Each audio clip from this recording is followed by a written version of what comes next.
ഇന്ന് നമ്മൾ തയ്യാറാക്കുന്നത് അമൃതം പൊടി വെച്ചിട്ട് അടിപൊളിയായിട്ടുള്ള നല്ലൊരു പലഹാരമാണ്. ഇത് റെഡിയാക്കാനായിട്ട് അങ്ങനെ ഒത്തിരി സമയമൊന്നും വേണ്ട കേട്ടോ. പെട്ടെന്ന് തന്നെ നമുക്കിത് റെഡിയാക്കാൻ പറ്റും. അപ്പോൾ നമുക്ക് എങ്ങനെയാണ് ഹെൽത്തി ആയിട്ടുള്ള ഈ ഒരു പലഹാരം തയ്യാറാക്കുന്നതെന്ന് നോക്കാം.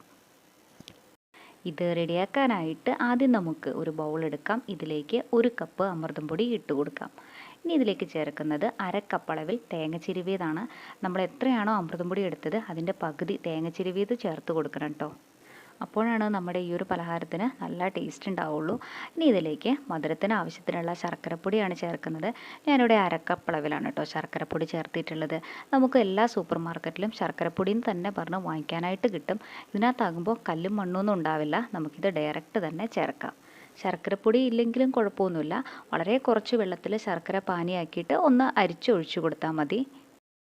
ഇനി ഇതിലേക്ക് ചേർക്കുന്നത് 1 ടീസ്പൂൺ ഏലക്കാപ്പൊടിയാണ്. കൂടെ തന്നെ 1 ടീസ്പൂൺ കറുത്ത എള്ള് കൂടെ ചേർക്കുന്നുണ്ട്. മധുരം ഒന്ന് ബാലൻസ് ചെയ്യാനായിട്ട് 2 പിഞ്ച് ഉപ്പും കൂടെ ചേർക്കാം. ഇനി ഞാനിതിലേക്ക് 1 ടീസ്പൂൺ വെളുത്ത എള്ളും കൂടെ ചേർത്ത് കൊടുക്കുന്നുണ്ട്. നല്ലൊരു ഫ്ലേവർ കൂടെ കിട്ടാനായിട്ട് ഇതിലേക്ക് 1 ടീസ്പൂൺ ജീരകപ്പൊടിയും കൂടെ ചേർക്കാം. നമ്മൾ ഈ ചേർത്തിട്ടുള്ള കറുത്ത എള്ളും വെളുത്ത എള്ളും ഒക്കെ ഇല്ലേ, അതൊക്കെ കയ്യിലുണ്ടെങ്കിൽ മാത്രം ചേർത്ത് കൊടുത്താൽ മതി കേട്ടോ, നിർബന്ധമൊന്നുമില്ല. ഇനി ഇതെല്ലാം കൂടെ നല്ല പോലെ ഒന്ന് മിക്സ് ചെയ്തിട്ടെടുക്കാം. ഇനി ഇതിലേക്ക് നല്ല തിളച്ച വെള്ളമാണ് ഒഴിക്കുന്നത്. 2-3 ടേബിൾ സ്പൂൺ വെള്ളം മാത്രം മതിയാകും കേട്ടോ. അപ്പോഴേക്കും നമുക്കിത് നന്നായിട്ട് കുഴച്ചെടുക്കാനായിട്ട് പറ്റും. ആദ്യമേ നമ്മൾ ഒത്തിരി വെള്ളം ഒഴിച്ചിട്ട് കുഴച്ചെടുക്കരുത്. അങ്ങനെയാകുമ്പോൾ വെള്ളം കൂടിപ്പോകും. നമ്മൾ കൊഴുക്കട്ടയ്ക്കൊക്കെ കുഴച്ചെടുക്കില്ലേ, ആ ഒരു പരുവത്തിലാണ് നമുക്കിത് കിട്ടേണ്ടത്. ശർക്കര പാനിയാണ് ചേർക്കുന്നതെങ്കിൽ ഈ വെള്ളത്തിന് പകരം നമുക്ക് ശർക്കര പാനി ചേർത്തിട്ട് ഇത് നന്നായിട്ട് കുഴച്ചെടുക്കാം. നമ്മളിങ്ങനെ കുഴച്ചെടുത്ത് വരുന്ന സമയത്ത് വെള്ളം കുറവാണെന്ന് തോന്നുവാണെങ്കിൽ മാത്രം 1-2 ടീസ്പൂൺ വെള്ളം ഒഴിച്ച് കൊടുത്താൽ മതി.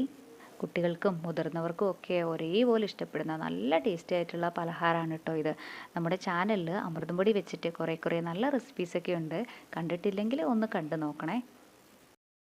ഞാനിതിവിടെ നന്നായിട്ട് കുഴച്ചെടുത്തിട്ടുണ്ട്. കണ്ടോ, ഈ ഒരു പരുവത്തിലാണ് നമുക്ക് ഈ മാവ് കിട്ടേണ്ടത്.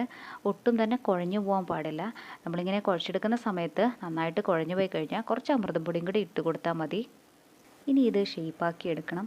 കയ്യിൽ ഒട്ടിപ്പിടിക്കാതിരിക്കാനായിട്ട് കയ്യിൽ കുറച്ച് ഓയിലോ നെയ്യോ ഒന്ന് തടവി കൊടുത്ത ശേഷം ചെറിയ ബോൾസാക്കി എടുക്കാം.